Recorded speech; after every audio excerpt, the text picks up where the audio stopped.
What's up, everyone? Welcome back to the Boss It Podcast. My name is Sophia Nareen, and today we are going to chat about a few of the reasons why entrepreneurs give up and why you should know this and how you can avoid these common pitfalls, because we know that if you're an aspiring entrepreneur or you are already running your business and you want to elevate it to the next level, we all know that it's difficult and it's a marathon and it's not a sprint and it's not a get rich fast situation. Like, those things don't exist, and anybody who tells you otherwise is lying to you. So again, it's a marathon, and there are a few common reasons why entrepreneurs give up. So let's get into that today. And I'm going to give you my opinion on how you can avoid those situations, or when you're faced with those situations, how you can basically have the armor ready to go and say, hey, I remember when Sophia talked about this, and this is how I'm going to deal with that problem. So let's get into it. First common concern for many entrepreneurs is money. Money causes a lot of stress. Having money to start the business can be very hard because you need to have your own capital, or you need to go and fundraise, or you need to go and ask the bank or a lender for money. And this can be very, very difficult. Yes, that was a meow. My cat has joined us for the recording. So if you hear her periodically in the background, you can just ignore the meows. If you are watching us on YouTube, I'll show you a snapshot of her. She's literally sitting in my chair. She tends to do that. She tends to want to just chill with me in my office. And I said today, why not let her join for the recording today? But anyways, if you're listening to us on the podcast, you can always click the link in the show notes, and you can head over to YouTube and hit the bell and subscribe, because that always is helpful for us as new YouTubers. And of course for you, if you want to catch me on video.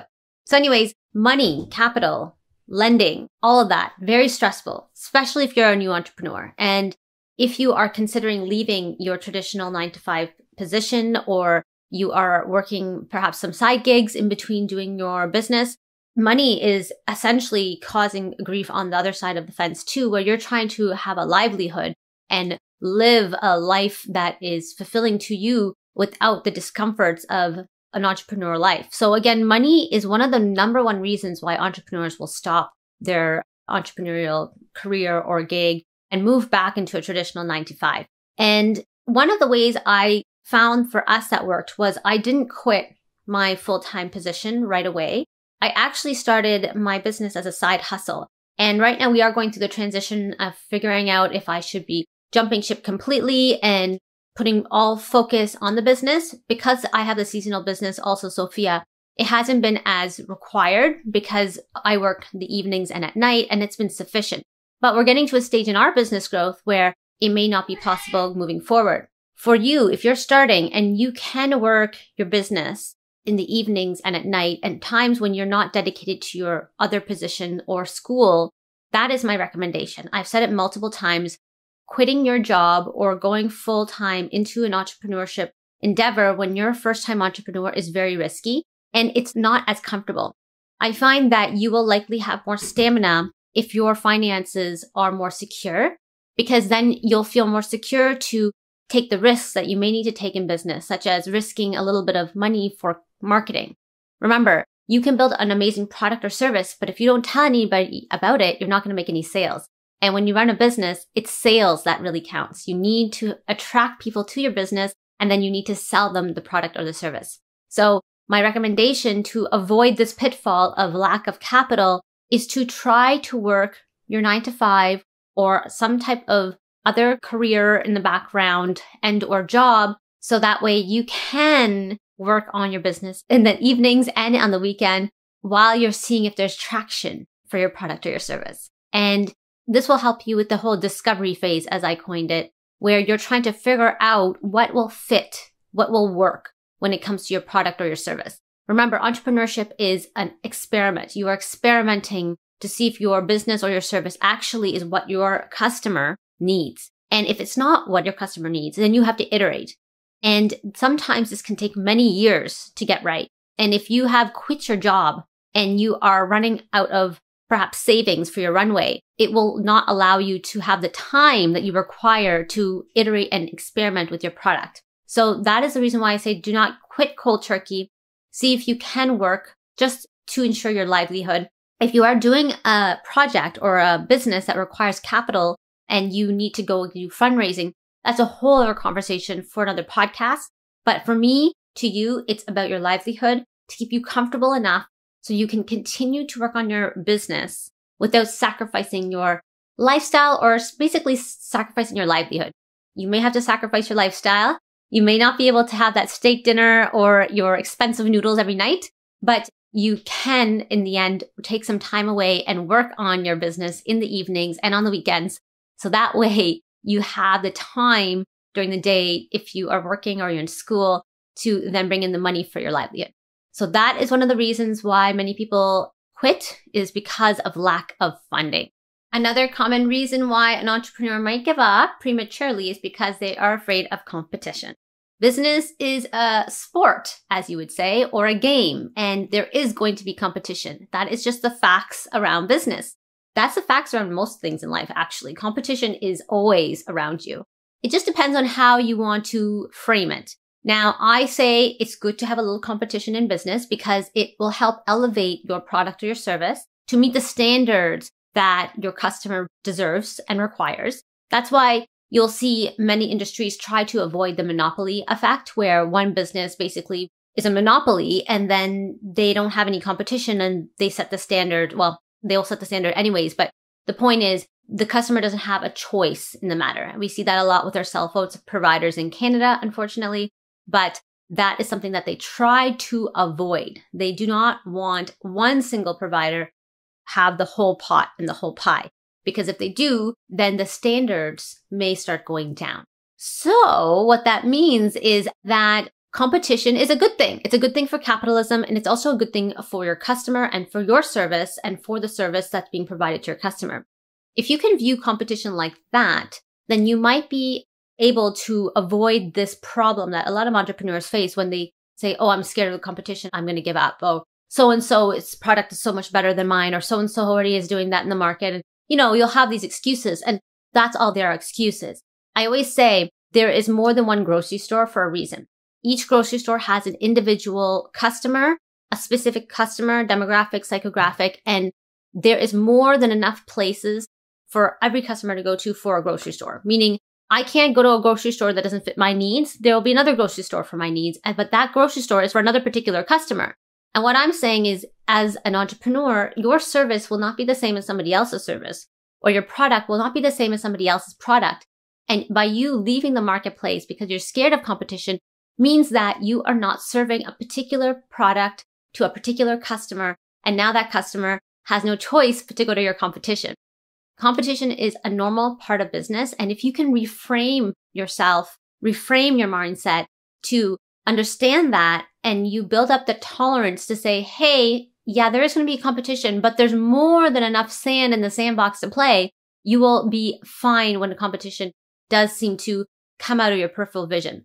And that's something else that I heard early on when I was studying entrepreneurship and understanding perhaps if I wanted to start a business or not. It's better to look forward at your vision of where you're going than looking side to side at your competition.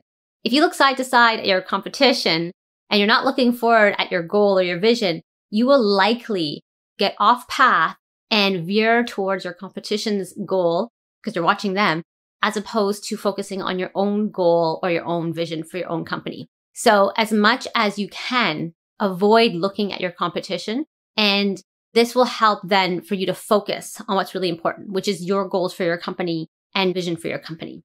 But again, if they come into your peripheral vision, if you see your competition perhaps doing something similar or something that you'd wanted to do, think of it as it's not really competition.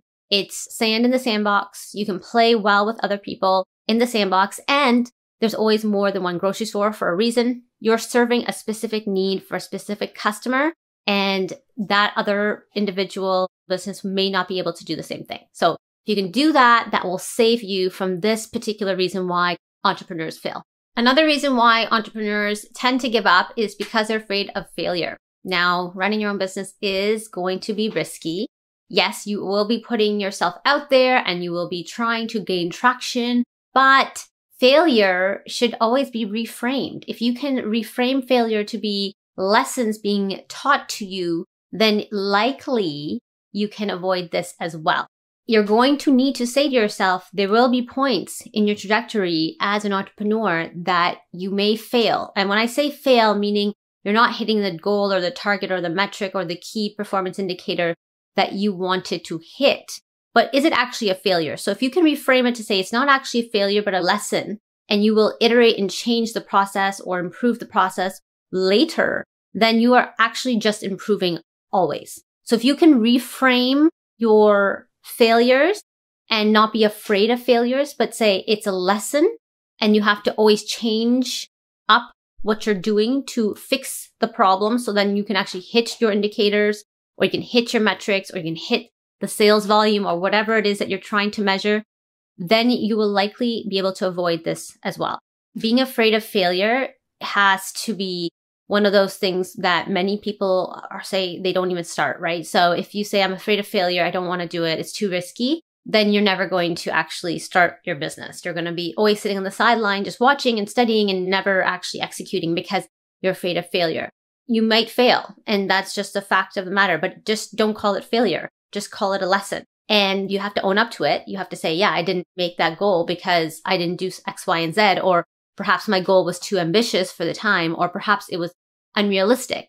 And be really raw with that truth. Be really raw with the fact that sometimes we are setting the bar a little bit too high, and we do need to take the baby steps to get to that bar eventually. But if you can reframe your failures to lessons, then there is no failure, right? And you can get off the sideline and you can start executing in your business, as opposed to sitting there frozen and paralyzed thinking, oh my gosh, I can't do that because I'm going to fail. So again, that is one of the number one reasons entrepreneurs will eventually give up, because they're afraid of failure. But that's all a mindset trick. And if you can basically change your mindset and say a failure actually is a lesson in disguise, I'm sure that was a quote from somewhere, then you will be able to avoid that as well. And hopefully continues to move forward in the path, because again, entrepreneurship is a marathon, not a sprint. And you will have many, many lessons in disguise as you move forward. So again, reframe that failure to a lesson and you're gold. And the last point we'll cover today on why entrepreneurs give up is because of the lack of support. And this is a common one. I've faced this as well, that you may not feel you're getting the support from your family, from your friends, from your parents, from your loved ones, from your partner. They don't understand. They're not there when you need them. They will say your business is not really a business. It's not making any money. They won't encourage you when a failure or a lesson in disguise pops up. They're going to say, why are you wasting your time? Yada, yada, yada. I've heard it all as well.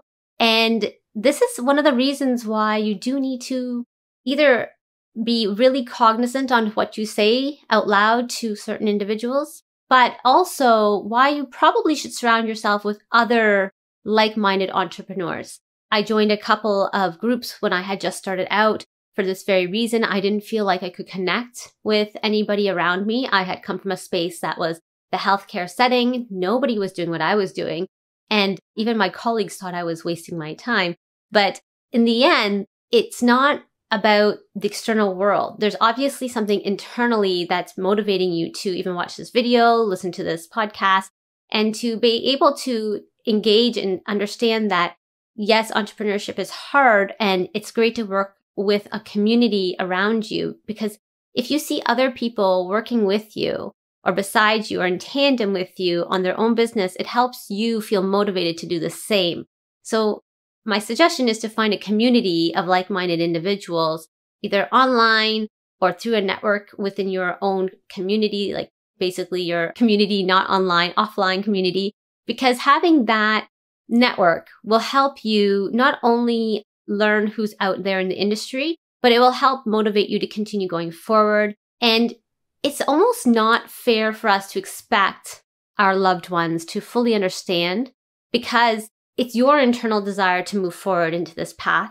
Unless you have a family that is business oriented and perhaps owns their own businesses or grew up in that environment, they won't understand necessarily why you want to move into entrepreneurship, because for all the reasons we've mentioned, it's a very risky endeavor. But I always say if there's something propelling you from within, that means that you have everything in your power to make it happen. I'll say it again.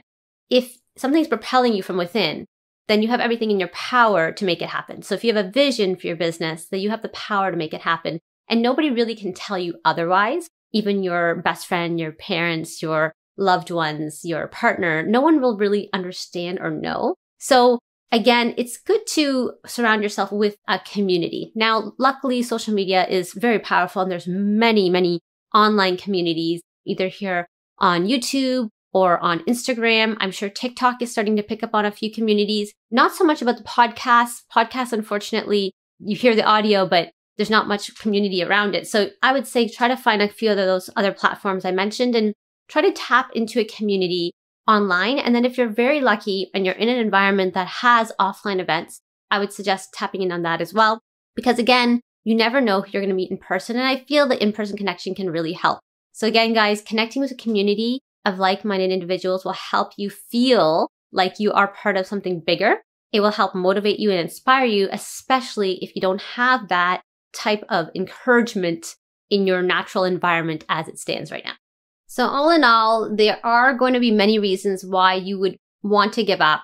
Entrepreneurship is hard. And I think if you can basically take what we have said in this episode about the 4 reasons why entrepreneurs commonly give up and you use those tactics to avoid those pitfalls if they do arise, then hopefully you will be able to have that long enough runway that, remember, it's a marathon, to test out your product and help your business get started. You should be able to avoid those common reasons why people will give up. So again, guys, if it's funding related, if it's competition, if it's fear, or if it's your family, it doesn't matter, any of those 4. It really does also come down to your mindset. You can always reframe the situation, especially when it comes to competition and when it comes to fear. And obviously the community, that's also great because sometimes you know that you're not going to get the support from your family and friends. But again, with your mindset, you're going to say to yourself, we shouldn't expect that anyways, right? That it's coming from within. It's not coming from external forces. It's likely that you want to do this. So those 3 really, if you can reframe your mindset, that will be perfect. And of course, with funding, you have to have a bit of stamina to do both for a while if you don't want your lifestyle to be ultimately too affected by you starting your business, because business takes capital and it's very difficult at the beginning if you're not bringing any money in. So my suggestion is to try to do both if you can. If you can't, then you're going to have to start dipping into your savings or get your runway of savings set up to go for at least a year, in my opinion. So that way you're able to give enough time to your business to start getting some traction. Okay, guys, well, that's it for this episode. Remember, hit the bell and subscribe wherever you're catching us. You can follow us on Instagram at Boss It Club. And remember, we release a new episode every week, so you'll catch you again next week. And remember, make a plan and take action. And yes, you can have it all. And I'll talk to you later. Take care. Bye.